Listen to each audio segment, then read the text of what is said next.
right, here we are on day 88 of 100 days of visibility. It's a little strange to feel this far into it. Just 12 more after this, less than 2 weeks. So today, I want to work with a thing that I know, but I have some difficulty embodying.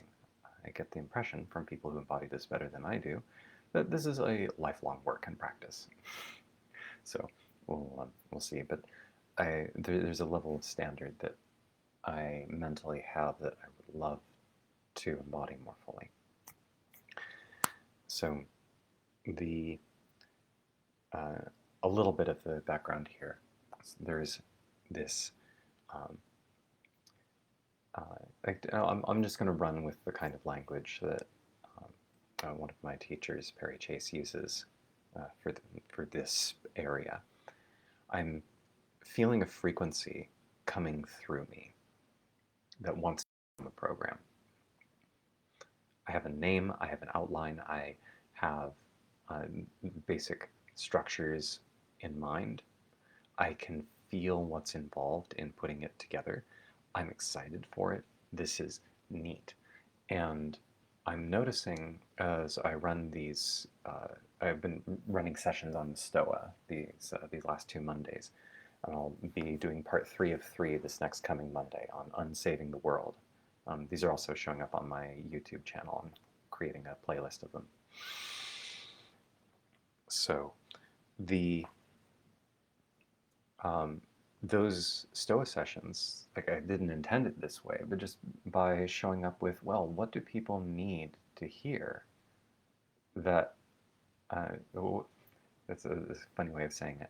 When I place my attention on this topic of people going through burnout from trying to save the world, which I happen to know a tremendous amount about, both from personal lived experience and from watching a lot of people go through this, just show up and I let a kind of clarity come through me. And it turns out that what I'm doing ends up being a sort of introduction to this frequency that wants to become a program, what I'm calling Mage.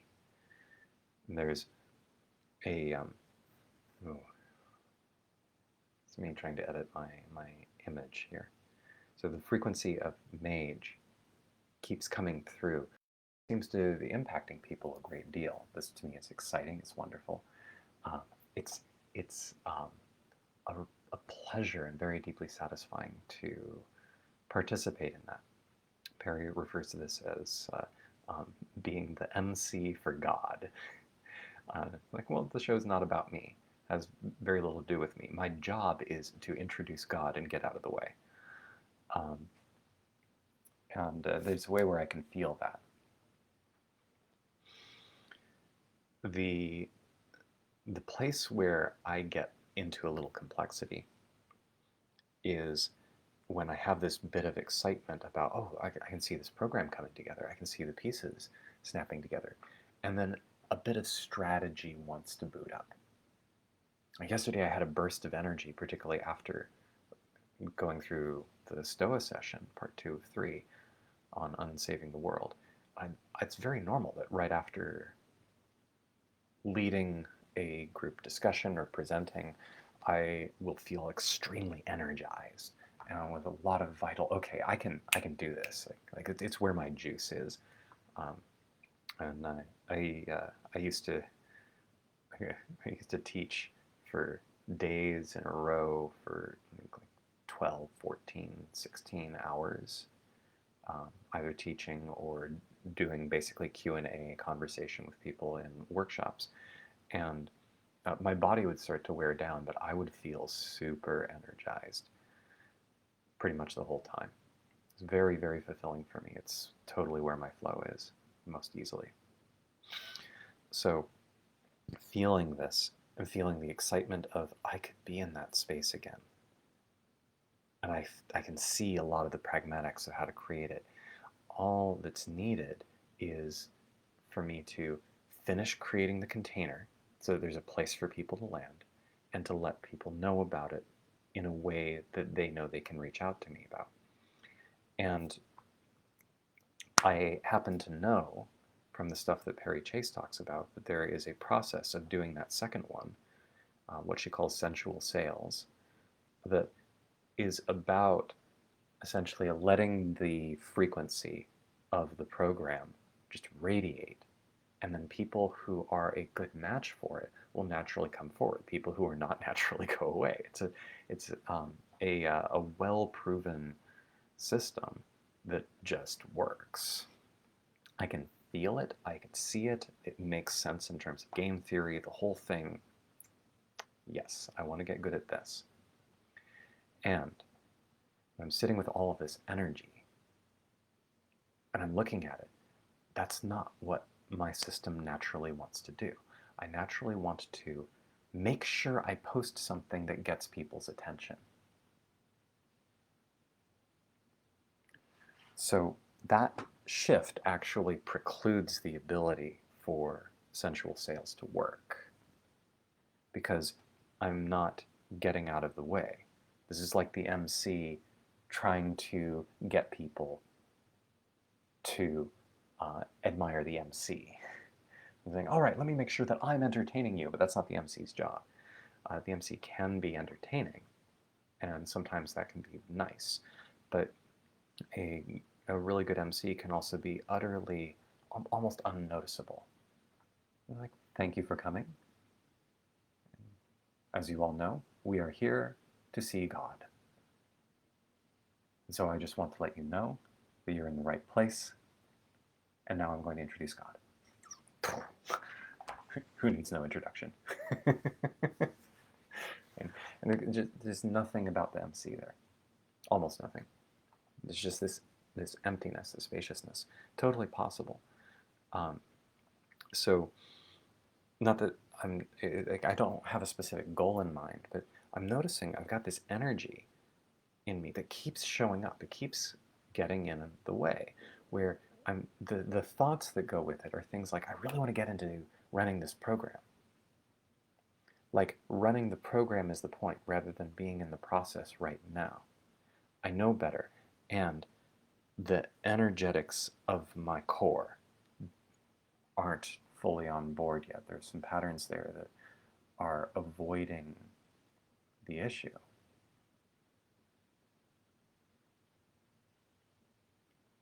I'm focusing on things like, oh, this will provide me money. And I've been wanting an income that is mine for a long time. And this is like right at the edge. If I just push it a little bit, then I can get an income.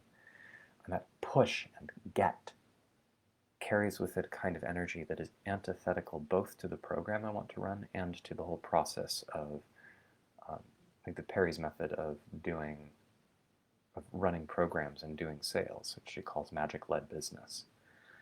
It's a kind of distrust in the frequency. I have a really hard time relating, like that's Perry's language. It's not trusting the frequency. I have a really hard time relating to that because when I look at, oh, I'm not trusting it, I'm bad, I should be trusting it. What's wrong with me that I am not trusting it? How do I make myself trust it? There's a place that my energy immediately goes with that kind of phrasing. It's antithetical, I think, to Perry's intent when she's talking about this.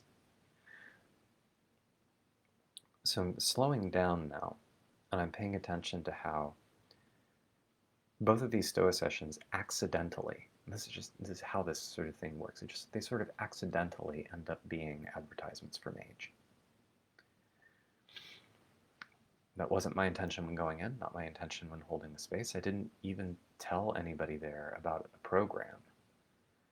I'm watching my mind, and this to me is the shift. I'm watching my mind rev up with how do I exploit? How do I use the third session to make sure people know that they can come to me for this program? Oh, I better make sure the program's ready so that I have something to advertise. That might turn out to be a great approach, but it's not up to me. This is a big difference between the standard method of doing business and Perry's approach with magic-led business. It's not up to me. I'm going to phrase this completely differently from how she does. It's not up to me, because what makes this process different is the way that it is organically interwoven with everything. And as long as I view myself as being a limited being who needs an income, particularly who needs an income to get validation of the sense of self that is this localized being, that focus means that there's a split between what I am attending to and what I'm caring for, and what I'm caring less about, what I'm using as a resource for this being.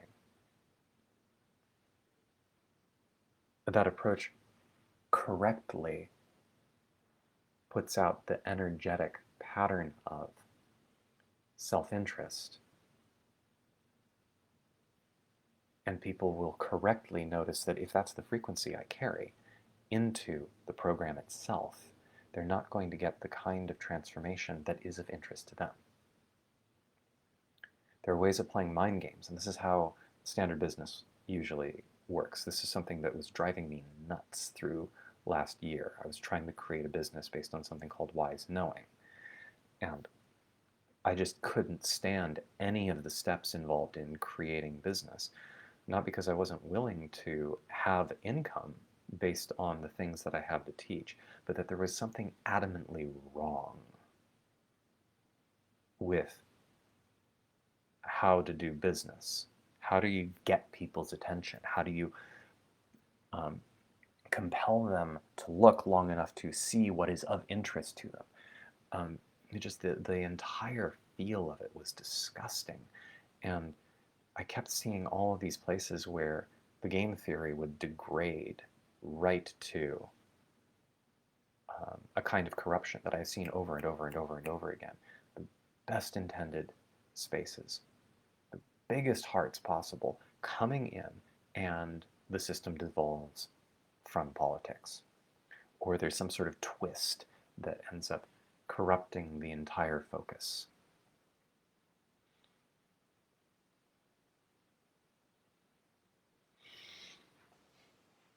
I could give a lot of examples. Many of them are public. Greenwashing.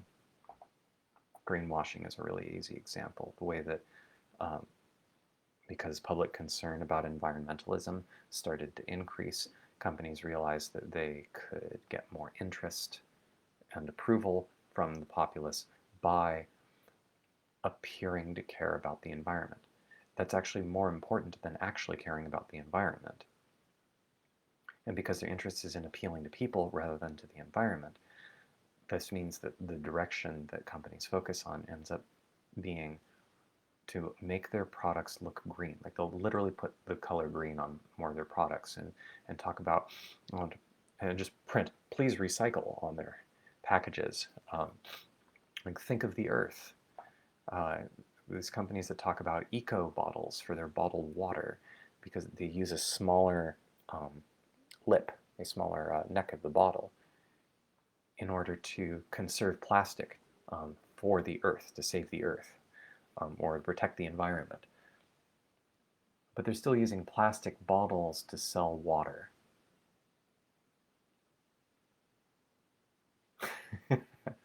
Right? So if they're actually concerned about it, they would use their financial resources to leverage the entire market in a direction that would end plastic bottled water and would encourage, and for places where bottled water is for some reason still really important, really necessary, they would encourage some kind of system that would allow reusability of the containers for the water to become standard. Or something like that. These are just off the top of my head. But that's not the direction of force because that's not where the energy is coming from. So one thing that I am now embodying much more consistently is the lived recognition of the fact that where something is coming from matters more than what the thing is. Because where something is coming from will dictate how the manifestation shifts with circumstance. There is no way to force the manifestation to become something that is antithetical to where the energy is coming from. Maybe in a localized situation it's possible to put on enough constraints, but in practice, the world is too complicated and too interwoven. There's no way to perfectly constrain any system with a reasonable amount of intelligence so that it will do exactly the thing that you want it to. You've got to change where the energy is coming from if you want a different type of result, if you want the result to systematically be something different. So for instance, you're never going to get companies to be accountable for environmental concerns as long as their priority is profit, and profit is not directly attached to environmental concerns. You can't just put in hacks for environmental concerns. You have to make it so that profit and environmental concerns are fundamentally interlocked. Until you get that, companies cannot become supportive of the environment. Simple fact. They will consistently use every bit of their power to weasel around arbitrary constraints and regulations and so on. So this is a universal principle. Where things come from matters more than what they are. Okay? We have to be really careful about how to use that phrase. That doesn't mean something's past, or a person's past, or a person's genetics matters more than who they are right now. That's not what I'm saying. What I am talking specifically about the path of manifestation, that the feel and the motive, the intention behind, matters more than how it takes shape. This intention can't exactly control shape, but it does control the general direction that shapes take. So I'm watching this in me. I know this law. And it's not just a mental knowing. This is part of why I wanted to show up on this video. There's I keep trying to, my mind keeps being in service of hooking people.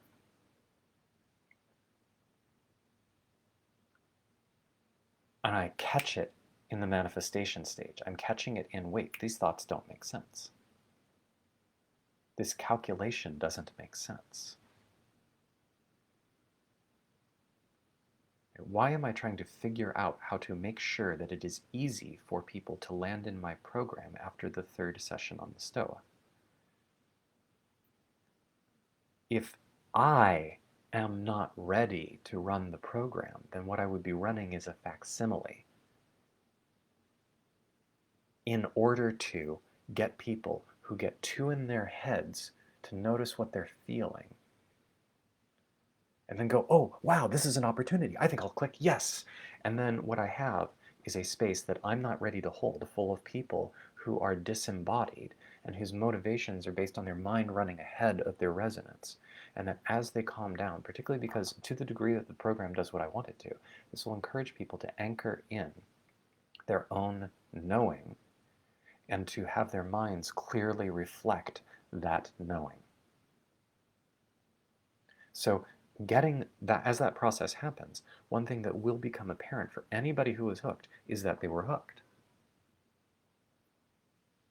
So as that clarity comes into being, this is nurturing an incredibly drama-soaked pile of crap that I would not be ready to hold.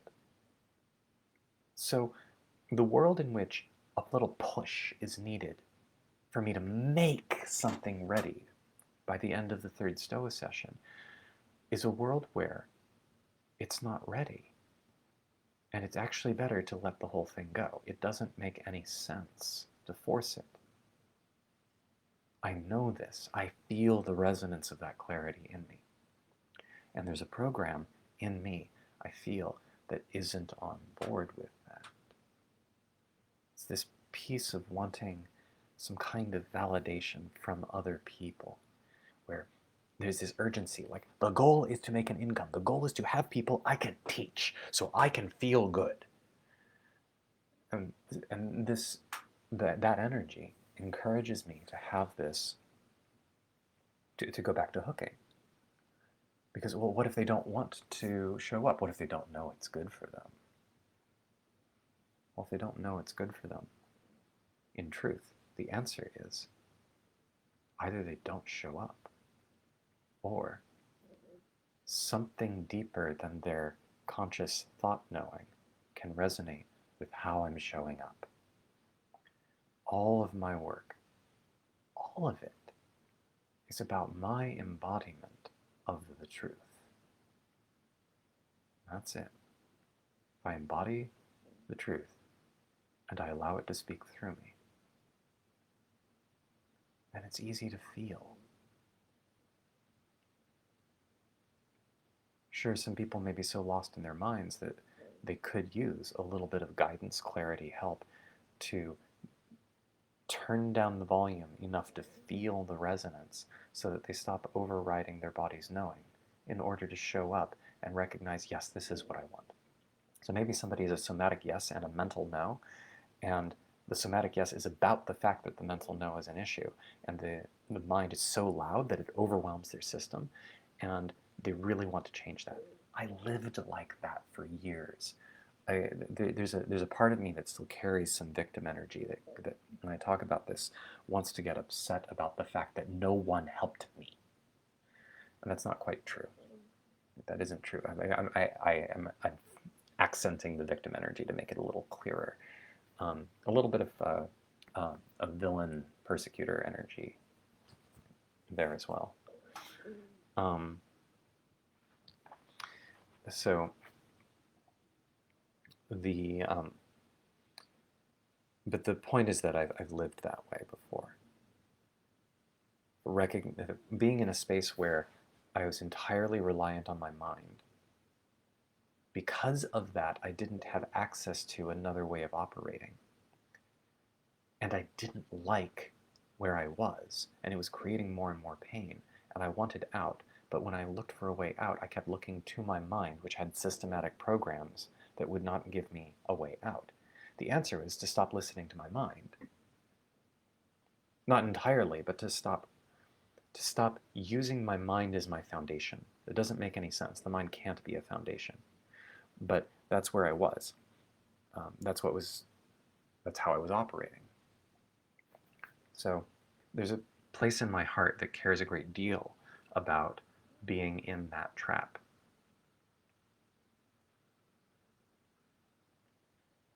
But my temptation is to answer it mentally, and that's actually not the answer at all. Today, if I were able to talk to my 15-year-old self, maybe 20, I was a little more lucid at 20, it's more talk-toable. I was pretty stressed and tormented by a lot of things, really wanted magic, couldn't get magic to work. Like full on, like I wanted to be like wizard of some kind. And I could feel what I would now call the etheric realm. Low subtle. But I didn't know what it was. I kept imagining it was the spirit world. It kind of is, sort of. There's a way of talking about this stuff and having a mental reflection that is mostly paradigm independent, so it can work within the scientific models. It's just not important for it to fit in the scientific models. This is a description of experience, a description of how experience is lived. But I was ignoring that at that time. So if I imagine how I today would talk to my 20-year-old self, it's fascinating to realize that was a quarter century ago. No. Math is off. 15-ish years ago. Not 25.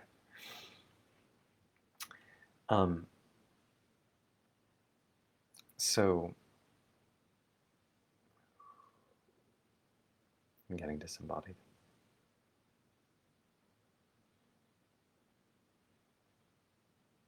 Yeah. So in speaking to my 20-year-old self, the thing that would help is not going through the logic. thing that would help is saying, all right, are you willing to listen? I will tell you what it is that you want to hear, like what it is that you're seeking. I will help you to find it, but I need you to listen. Are you willing and able to do that? I'm not asking you to believe me, but I'm going to give you some instructions. You need to be willing to follow them, and you won't know why I'm asking you to do them, but after you do them, there will be clarity. Are you willing to do that? Okay. It would be something like that, conveying the energy, going, I'm serious. This is the offer, and I can't explain them to you ahead of time. I won't go into why I can't explain. It applies to all the meta levels, but if you're willing to trust me, I will show you. If you're not willing to trust me, then we're done. It's that simple. Not a punishment, it's just a recognition that there isn't a pathway from here to there without trust. If you can't trust me enough to do some simple instructions, then we're not going to get anywhere. And then I think my 20-year-old self would have said yes. But then the next step would be, all right, so take a breath.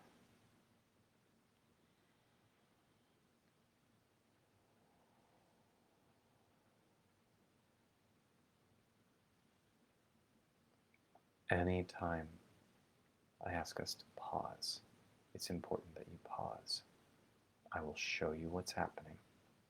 You won't want to pause, and you'll have lots of reasons that it doesn't make sense to pause. But pausing is absolutely important. Do you agree to pause when I ask you to? Okay. So, like, just very simple, grounded things like that. Like, not as a rule for all of our interactions, but in the course of the conversation. So there'd be this pathway that I can see very clearly of, oh, what you need to see is the difference between the mind and other things. Let me show you, but I can't explain it to you because then you'll be looking at the mind. You need to see it. In particular, because of where the mind is, I can't explain it first. I've got to show you first. So that means we need to cultivate stillness. In the stillness, then, with feet in nothing, firmly rooted in nothing, then it's possible to watch specific mechanics of mind in slow motion. So I mention this because there are a lot of pathways that are possible for people who are a sincere somatic yes and don't have access to their own somatic knowing. What I would say in that case is, what I'm looking for are people who are willing to take a kind of leap of faith. I'm not going to make someone get out of their head.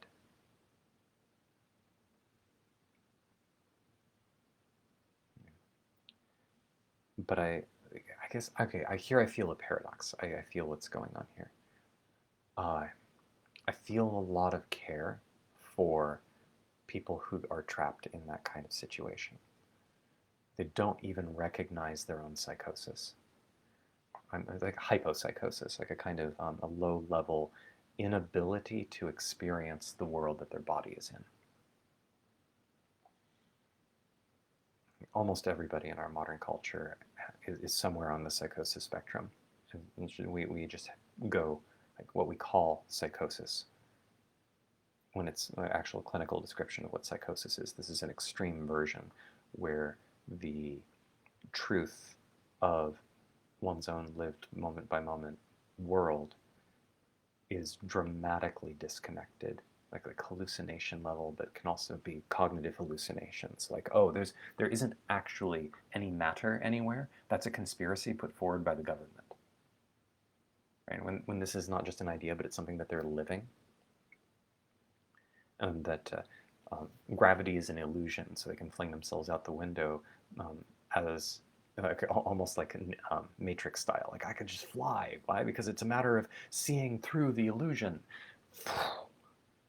Well, unfortunately, your hallucination was not the same reality your body was in, so your body can no longer anchor your psychosis.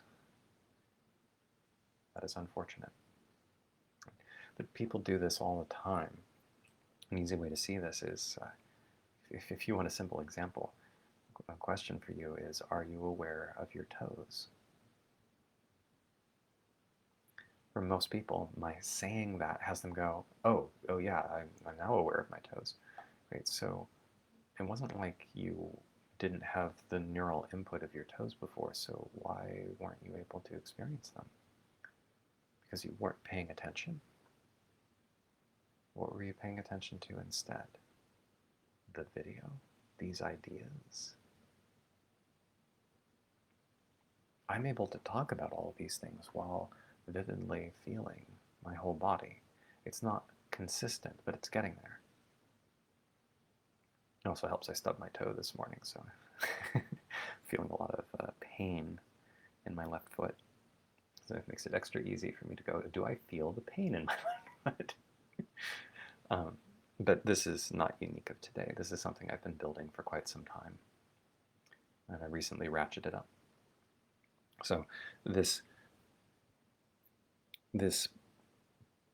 process of recognizing most of what we're dealing with is overcoming hypopsychosis and feeling the actual power that we have, which is very different from what our minds insist.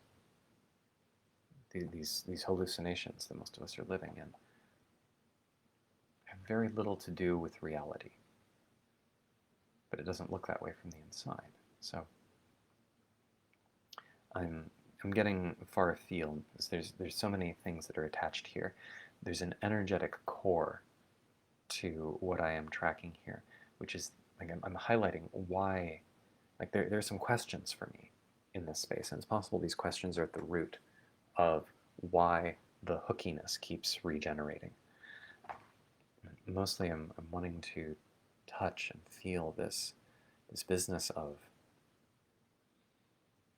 I want to resolve, I want to alchemize every pattern in me that believes in manipulating the manifestation instead of working with the cause.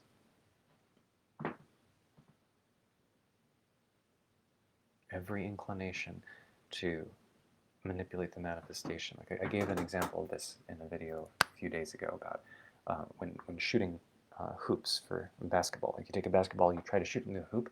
After it leaves your finger, going, come on, come on, come on, come on, come on. And all that stress is doing is creating anxiety in the body. There's basically no relevant causal connection between the tension and the ball's arc through the air. So all of that tension is, in some sense, actually making it harder to observe the details of the arc. So all the focus is on the mental belief of some kind of implicit pushing. Like, if I pray hard enough, that will make the ball go in. I don't think almost anybody who, who does that believes that they are actually causing the ball to go into the hoop by putting in that pressure, and yet there's a part that does it. So that part, if gone unexamined, provides a kind of a break from reality. In that case, it's relatively innocent, it just creates stress. But where else does it play a role? So I'm noticing something similar here. Even though I am successfully stopping myself from writing essays that are meant to get attention, like I started thinking through, I could write about the realms model. This is a fairly direct experiential map of how, well, the same way that you can feel, like I can feel the chair here. That's like a physical felt sense. I can also feel touched by the beauty of the sunrise. That's actually what resulted in stubbing my toe. I disconnected from my physical awareness, looking at the colors out the window while I was walking downstairs. And then my foot missed a step and I landed in a way that hurt my toes. So like these flickers of, oh, I'm now living in a fantasy. But what fantasy was I living in? I was looking at it and just letting myself get enraptured by the beauty of the colors. I felt really touched. That wasn't a physical feeling. There was a corresponding physical feeling in the chest, but that wasn't like what was being touched was more subtle. And there's something like that, a level that's even more subtle than that. And all of that is held in an even larger context. So there's a very straightforward map that is very experiential that I could write an essay about in a community that likes a lot of what I write.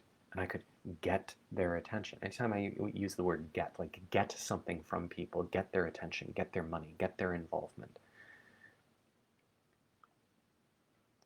Almost any time I find myself using that word, it's because I have drifted into the hooking direction, into egoic hooking, which means that I am living in this isolated perspective and the energy. Ah, there it is.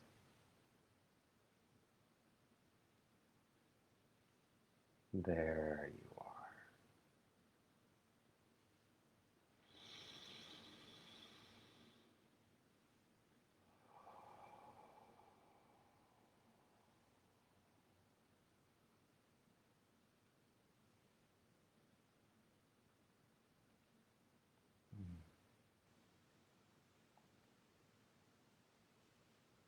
It's the habit of closure, of closing the energetic barrier. How do I make sure I'm okay? It's not that there's anything wrong with caring for this entity, this body, the subtle body as well, the emotional integrity and health. There's nothing wrong with caring for that. And there's a way where, because of the fact that there is a meaningful barrier of the skin, it actually matters for instance, burn and hand comes back. There's a very clear thing that it means to care for this body that is different from caring for this body and this chair. Like the chair is not a natural part of the caring for. I mean, it is. It is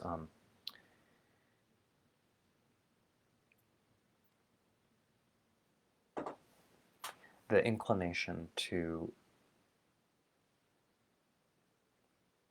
care for what is inside the skin and for the skin itself instead of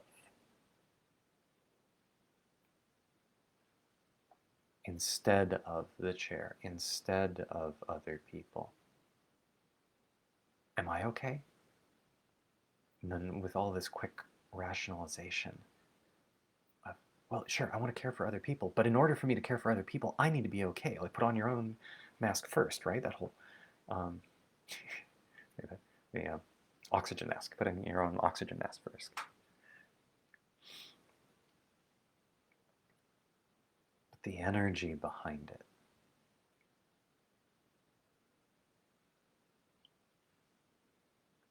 The energy behind it, behind that logic arc, needing to care for myself first so that I have the energy that allows me to care for others.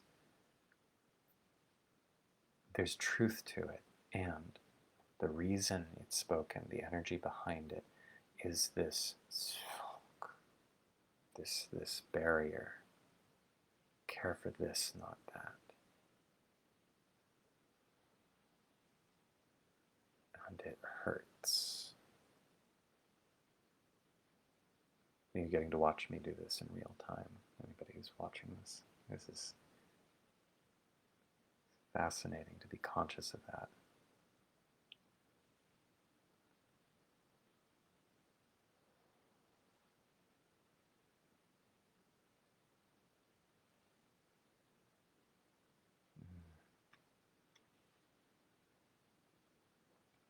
I'm probably going to end the video soon. It just takes time to root this sort of thing.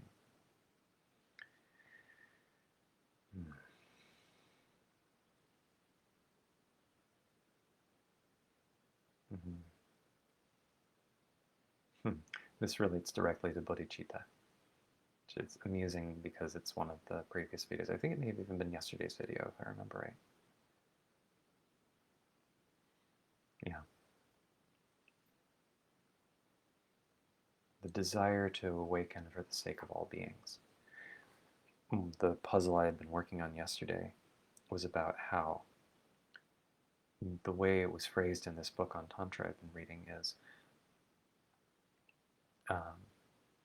bodhicitta being the desire to awaken for others instead of for oneself. That you're not seeking freedom because freedom is what you want. You're seeking freedom so that you can support others. And for me, this is very jarring. Like, I don't know how to want that.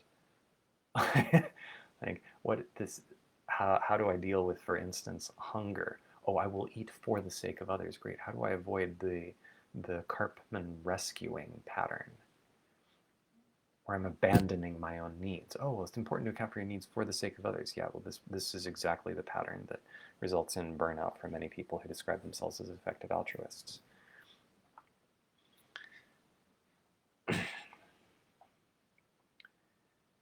And it's actually really simple, which is that I can feel it. Like if the energy, and this is me stumbling around the articulation, I'm just in the process of getting this here. It's correct that there's a problem where if there's this barrier and the energy is inward for care, and just swapping, well, let me put care outside the barrier, that's not bodhicitta either. Bodhicitta involves removing the barrier for where care can reach, and where care does reach.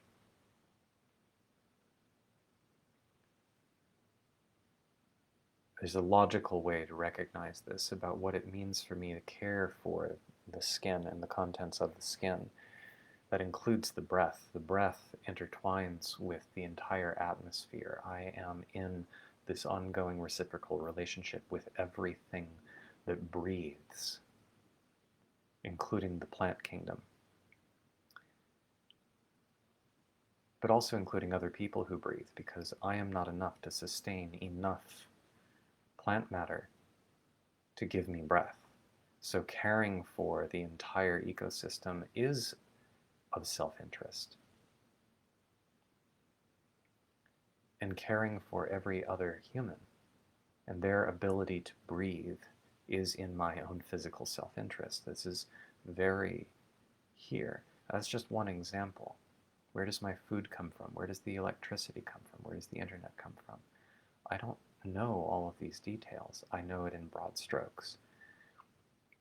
What it even means for me to be me, and what I'm caring for when I'm not focused just on the, well, even when I focus just on the physical level, but what I care about is more than physical. Being healthy and depressed is not a great place to be.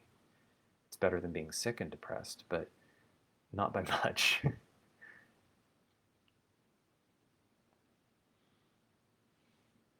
Yeah.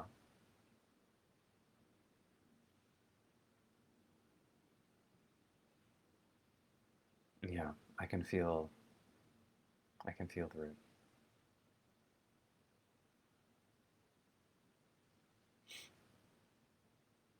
Not for my sake, but for the sake of all beings. That's what that's about.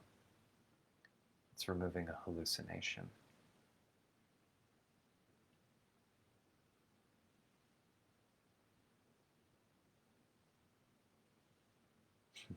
I knew this before, I'm just embodying it more now. That's fascinating. My mind was a few steps ahead of the body and was miscomputing some conclusions.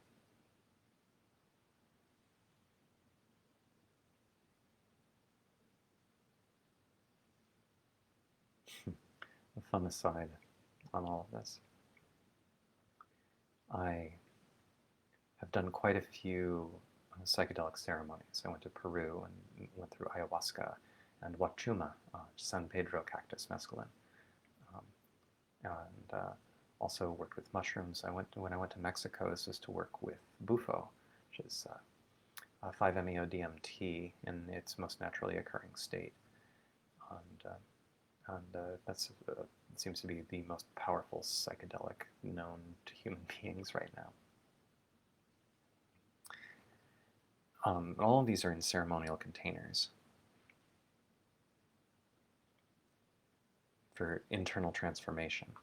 It's not just of getting high, man, there's some disrespect in how I say that. I think there's something important about there being, like, I enjoy a lot of them. Some of them were easily the most horrible experiences of my life, but a lot of the experiences just feel wonderful, just generally quite wonderful and expansive and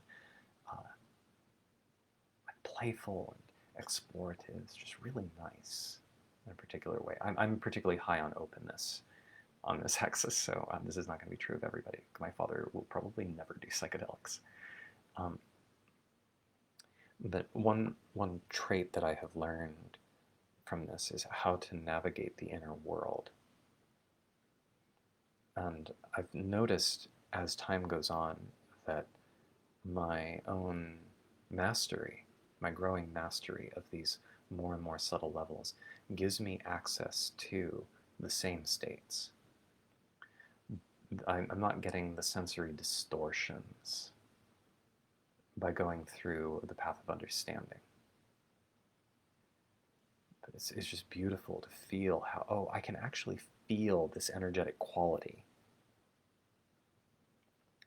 of, oh, that's the me barrier. That's the limit of caring. This is where I'm worried about what people think of me.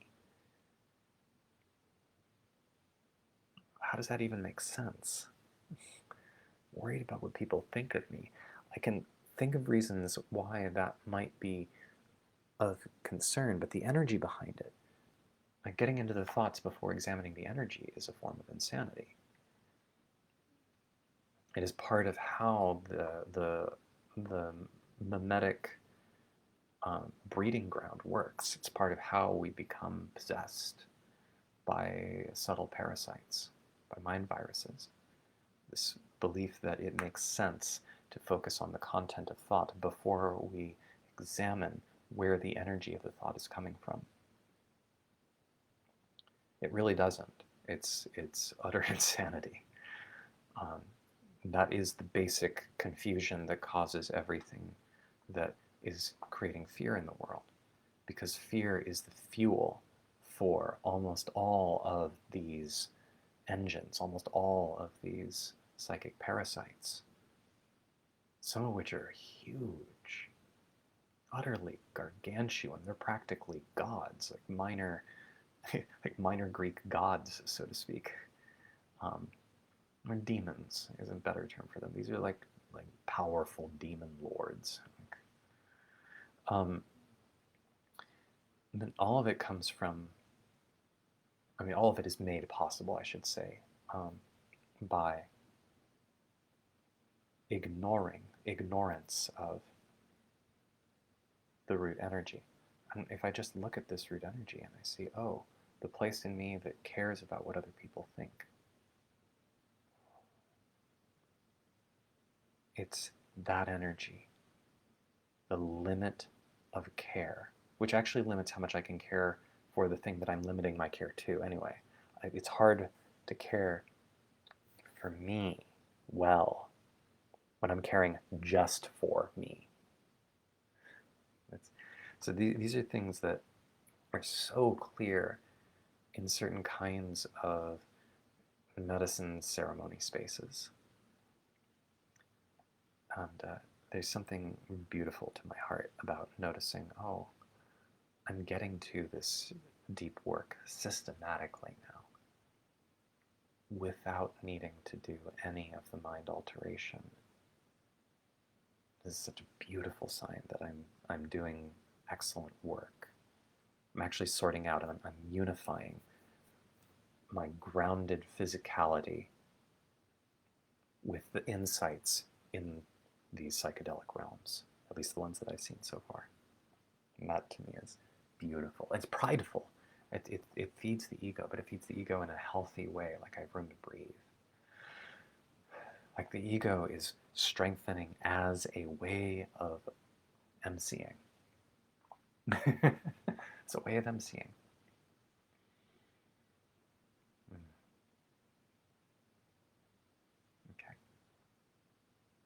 So like 10 minutes of wrap up and digestion. I think I'll wrap this up here. I'm really pleased to see where this goes. Thanks for watching.